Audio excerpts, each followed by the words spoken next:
Salut, je m'appelle Laurie et je suis le Loutre Journals, une petite chaîne de bullet journaling. Donc aujourd'hui, je vais mettre en place ma planification pour le mois d'avril qui sera en fait sous le thème de la navigation.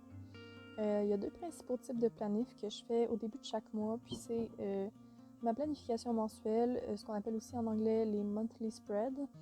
Puis je fais aussi mon suivi des dépenses, puis c'est ça les deux planifs que je vais faire avec vous aujourd'hui. Donc, je suis en train de dessiner une bouée qui va représenter les 30 jours du mois.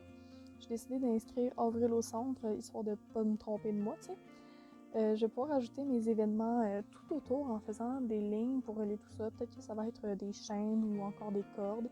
Ça marcherait bien dans le thème. On verra quand je vais remplir tout ça. Mais ce que j'aime avec ce type de planification-là, très simple, c'est que ça me permet d'avoir tout l'espace dont j'ai besoin, puis ça me donne une bonne flexibilité. Par exemple, si j'ai des jours qui sont remplis d'événements, j'ai toute la place dont j'ai besoin. Puis s'il y en a d'autres qui sont complètement vides, ben, je gaspille pas de place pour les jours plus importants. Donc j'aime vraiment ça, ne pas être limité par l'espace. Je suis allée pour la classique bouée rouge et blanche, là, comme vous le voyez. Je trouve que c'est vraiment cute, surtout avec ce que je vais ajouter au milieu tantôt. Puis ça représente vraiment très bien le thème pour ce mois-ci. Là, je suis en train de faire le contour de chaque petite section de la bouée. Puis je mets une petite courbe dans chacune pour faire un espèce d'effet 3D. J'ai aussi corrigé une coupe d'erreurs, comme vous avez vu, là, parce que je suis une perfectionniste. Puis là, je cherchais un petit peu quelle couleur j'allais utiliser. Comme vous allez le voir tout au long de la vidéo, là, j'utilise vraiment souvent ma page de test à la fin de mon bullet journal. Ça me permet de voir de quoi les couleurs vont avoir l'air ensemble, mais aussi si elles ressemblent vraiment à la couleur du crayon, ce qui est souvent pas le cas, on va se le dire. C'est sûr que ça dépend des marques. Il y en a qui sont très fidèles, il y en a d'autres que la couleur est complètement différente. C'est pour ça que c'est important, je trouve, de tester. Donc là, j'ai dessiné un petit bateau au milieu de la bouée, histoire que le thème soit bien clair. Je garde ça très simple avec une coque en demi-cercle puis une voile en triangle rose. Je trouvais que la voile ressemblait vraiment beaucoup au rouge de ma bouée. Donc c'est pour ça que je repasse une deuxième fois avec le rouge pour que la bouée ressorte vraiment bien.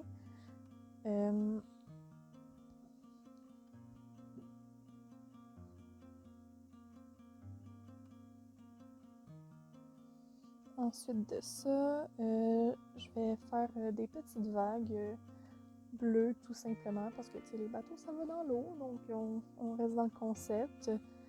Puis je vais aussi faire le contour du bateau et de la voile en noir pour que ça ressorte bien. Je vais aussi ajouter un mât. Je trouvais que ça faisait un petit peu perdu la bouée en plein milieu des pages. Donc ce que je fais, c'est que j'ajoute un contour avec des encres dans les coins, puis des cordes qui vont les relier. Je ne savais pas trop quelle couleur mettre pour la corde au début. Là, vous allez le voir, je vais en tester une couple. Finalement, j'ai choisi d'y aller pour le même brun que la coque de bateau pour garder une certaine continuité. Puis j'y vais dans le fond une ligne très simple, mais je vais épaissir certaines sections par la suite pour ajouter un petit peu de profondeur parce que je trouvais que c'était un petit peu trop simple comme ça, puis ça ressortait pas assez. Puis on voyait pas assez que c'était des cordes à mon goût. Donc c'est ce que je fais. Puis ensuite de ça, je vais numéroter chaque section de la bouée avec les jours, avec la date des jours du mois. Puis j'ai aussi ajouté des petites braquettes autour des fins de semaine pour bien les mettre en évidence puis m'aider à me retrouver. Je le fais pas dans la vidéo, mais par après, j'ai ajouté dans le coin opposé des dates, les premières lettres des jours de la semaine parce que les braquettes, c'était pas assez pour m'aider à me retrouver facilement. Ensuite de ça, je suis en train de m'embarquer dans mon suivi des dépenses. J'aime vraiment faire ce qu'on appelle des Dutch Doors pour ces planifications-là. Ça me donne pile l'espace dont j'ai besoin pour inclure mon calendrier, pour le suivi quotidien, mes objectifs, mon sommaire et mon suivi par catégorie. Donc là, ce que vous me voyez faire, c'est mon calendrier ou ce que j'appelle aussi mon suivi quotidien, où j'inscris mes dépenses au jour le jour. En fait, je fais pas ça tous les jours parce que j'ai pas le temps ou l'énergie pour ça. Donc, ce que je fais plutôt, c'est que à tous les 2-3 jours, si je suis bien motivée ou à chaque fin de semaine, je regarde mon relevé de carte parce que je dépense pas beaucoup en argent comptant. Donc, c'est plus simple comme ça. Puis, je remplis ça à chaque jour. En fait, je remplis les dépenses pour chaque jour, devrais-je dire. j'ai inscrit dans le fond la catégorie de la dépense, puis la dépense tout simplement. Et ensuite, j'archive ça dans un sommaire global et un sommaire par catégorie pour chaque semaine. Là, ça va être un petit peu plus clair quand je vais en arriver là. Mais dans le fond, ce que ça me permet de faire, c'est d'être plus consciente de mes dépenses pour les semaines suivantes du mois.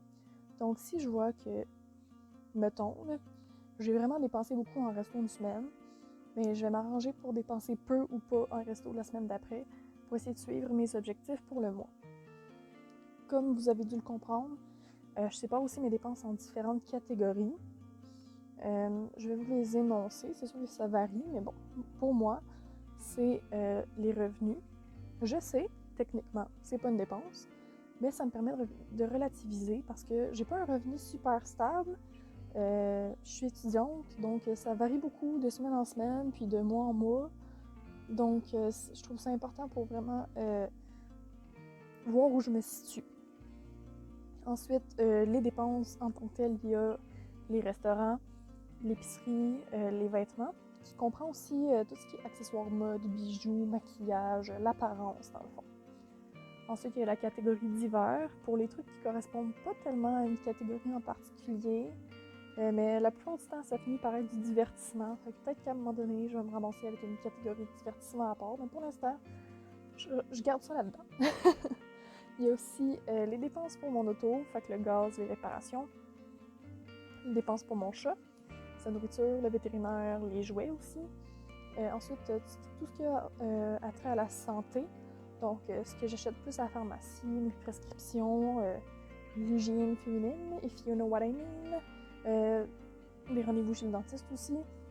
Ensuite, il y a mes études, donc les frais de session, les cahiers, puis toutes les autres dépenses, comme là, par exemple, j'ai dû envoyer des documents pour mon admission, puis il a fallu que j'envoie ça par la poste, donc les frais de poste rentrent là-dedans aussi. Puis ensuite, il y a les dépenses fixes, fait que les trucs plates, l'électricité, les assurances auto et habitation, le loyer. Avant, j'avais aussi l'Internet, mais comme je vide mon appartement, j'ai pu à le payer pour l'instant. Il pourrait aussi avoir, par exemple, les frais de téléphonie ou toute autre dépense fixe que vous avez.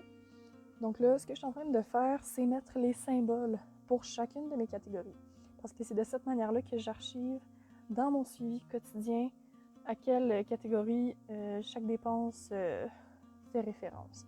Donc si, mettons, j'ai une dépense pour ma voiture, mais je vais dessiner la petite voiture qui correspond à les dépenses pour mon auto. Donc là, c'est sûr que les catégories varient pour tout le monde, mais je pense que celles que j'utilise sont assez générales. C'est sûr qu'il pourrait y avoir aussi une catégorie, mettons, maquillage, séparée de celle des vêtements, si c'est le genre de truc pour lequel tu dépenses beaucoup. Mais comme personnellement, je me maquille pas tellement, j'en achète rarement, je mets ça avec les vêtements et tout, parce que sinon, ça me ferait une catégorie où est-ce que à chaque semaine, j'aurais des zéros d'inscrits, puis ça me servirait finalement à rien. C'est sûr qu'avec la situation actuelle du confinement, mes dépenses et mes revenus ont beaucoup baissé. Donc, pour le mois de mars, je ne vous le cacherai pas, là, il y a quelques-unes de mes catégories de dépenses qui sont un petit peu inutiles. Comme, mettons, ma voiture, elle sort pas tellement du stationnement, fait que mes dépenses de char ont baissé pas mal. Puis ça ressemble pas mal à ça, des zéros. On est content, mais en même temps, les revenus aussi, ils diminuent. Donc, c'est ambigu. Puis ça fait quelques mois que je fais un suivi de dépenses comme ça. Depuis novembre, en fait. J'en ai fait d'autres aussi avant, pas des comme ça, mais des différents. Puis d'utiliser celui-là dans les derniers mois, ça m'a vraiment permis de cibler les postes de dépenses les plus problématiques. En tant qu'étudiante occupée, disons que les petits stops au resto, là, ils étaient assez fréquents. Puis c'est pour ça que j'ai fini par ajouter une section objectif à mon suivi des dépenses, parce qu'elle n'était pas là au début.